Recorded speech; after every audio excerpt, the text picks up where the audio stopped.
তখন বিকেল ঘনিয়ে আসছে, বাতাসে শীতের আমেজ। 10ই অক্টোবর তাদের দীর্ঘক্ষণ কথা হলো টেলিফোনে। সেদিন ছেলেটি নতুন কেনা টবে গোলাপের চারা লাগালো। 30শে অক্টোবর রেস্টুরেন্টের নিরালা কেবিনে ছেলেটি বলল, তোমাকে আমি ভালোবাসি। মেয়েটি লজ্জায় মাথা নিচু করে টেবিলে আঁকি বুকি কাটল।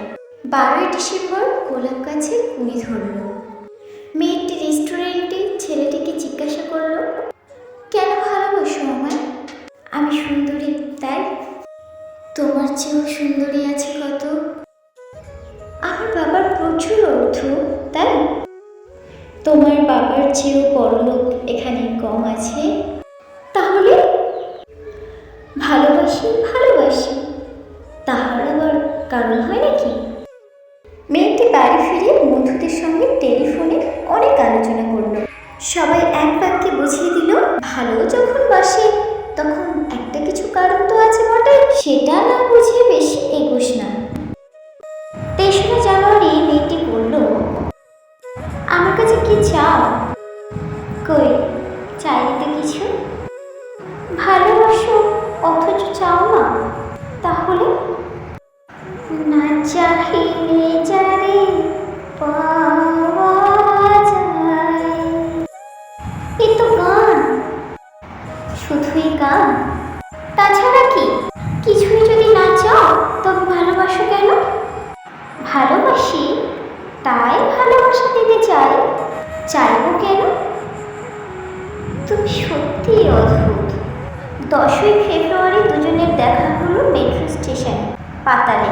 ছেলেটি বলল, আমি কাল সারা রাত বাঁশি বাজিয়েছি, সারা রাত সেই সুরের মায়াবী আলোয় তুমি নাচছিলে। অসামান্য অরুষি না। কাল সারা রাত আমি ঘুমিয়েছি, আমি কিন্তু তোমার নাচই দেখে গেছি সারা রাত। তোমার বাঁশি একদিন শুনতে হবে। 12ই মার্চ ছেলেটি বাঁশি বাজালো। মেয়েটি শুনল। সময় থমকে থেমে রইল অনেকক্ষণ। বাঁশি যখন থামলো, মেয়েটির দু চোখ ভরা জলে বলল, বাঁশি শুনতে শুনতে আমার ঘুম এলো আবেশে। আমি দেখলাম আমি নাচছি মেঘের মাঝখানে, তারাদের পাশে আমি নাচছি আকাশে ফুলের গন্ধ। ডাক্তার আমায় বাঁশি বাজাতে নিষেধ করেছে। সে কি? কেন? বাঁশি আমার টেনে নিয়ে যায় স্বপ্নের মধ্যে। ডাক্তার বলেছে স্বপ্ন দেখিয়ে দেখিয়ে আমার মস্তিষ্কের শিরা ও শিরায় জট পাকিয়ে যাচ্ছে। তাহলে ভাবছি। 16ই এপ্রিল মেয়েটা বলল, আমার বন্ধুরা বলেছে তুমি খুব ভালো, অসাধারণ, কিন্তু তুমি সৃষ্টি ছাড়া, তোমার স্বপ্ন সব অর্থহীন। আমি জানি। স্বপ্নটা ছেড়ে দিতে পারো না তুমি? না। তাহলে তাহলে তুমি তো আমাকে হারাবে। তোমায় পাইনি তো কখনো। 5ই মে ছেলেটির মস্তিষ্কে অপারেশন হলো। একটু সুস্থ হতে মেয়েটি এসে বলল, ভালো আছো তো? এখনো স্বপ্ন দেখছো না তো? দেখছি, আরো সুন্দর সব স্বপ্ন। তাহলে তো দেখছি অপারেশনটা আদৌ সফল হয়নি। বাড়ি ফিরে বন্ধুদেরকে ফোন করলে মেয়েটি। বন্ধুরা এক বাক্যে বলল, বাঁশি বাজানো, স্বপ্ন দেখা সবই ব্যাকট্রেটের সৃষ্টি ছাড়া। তুই আর লোক পেলি না? তুই এত রূপসী, তোর এত উজ্জ্বল পাসপোর্ট। ভালো যদি চাস তাহলে শেখকে বিয়ে করে ফেল তোর সেই দাদার বন্ধু। উনি তো শুনলাম ক্যানাডাতে সেটেল করবে। 7ই জুলাই মেয়েটি আবার জিজ্ঞাসা করল, তুমি সত্যি কি চাও বলো তো? তুমি আরো সার্থক, আরো সুন্দর হয়ে ওঠো। বাস, আর কিছু না? আর চাই স্বপ্ন দেখতে। ও স্বপ্ন তাহলে তুমি ছাড়তে পারবে না? না।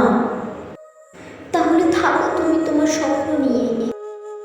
12ই আগস্ট গোলাপ গাছে ফুল ফুটলো অনেক। সেদিন দুপুরে ছেলেটির মস্তিষ্কে আবার অপারেশন হলো। 13ই সেপ্টেম্বর ছেলেটি মারা গেল। 14 সেপ্টেম্বর মেয়েটির শুভ বিবাহ শুভ সম্পন্ন হলো ক্যানাডাগামী পাত্রের সঙ্গে। 20 সেপ্টেম্বর গোলাপ গাছটি হঠাৎ ঝড়ে উপড়ে গেল। সেদিন সন্ধ্যের বিমানে মেয়েটি হানিমুনে গেল। যাবার আগে বন্ধুদের বলে গেল, স্বপ্নের চেয়ে বাস্তব অনেক ভালো রে, অনেক মধুর। স্বপ্ন দেখে কেবল বোকারা। 4 অক্টোবর ছেলেটির মা ঝরে পড়া গোলাপ গাছটিকে সযত্নে তুলে ফেলে দিলেন। শূন্য টবে তখন কয়েকটা পোকা, কয়েকটা মাছি। আমি ঠিক জানি না ওগুলো পোকা, মাছি নাকি ছেলেটির স্বপ্ন। আমি ঠিক জানি না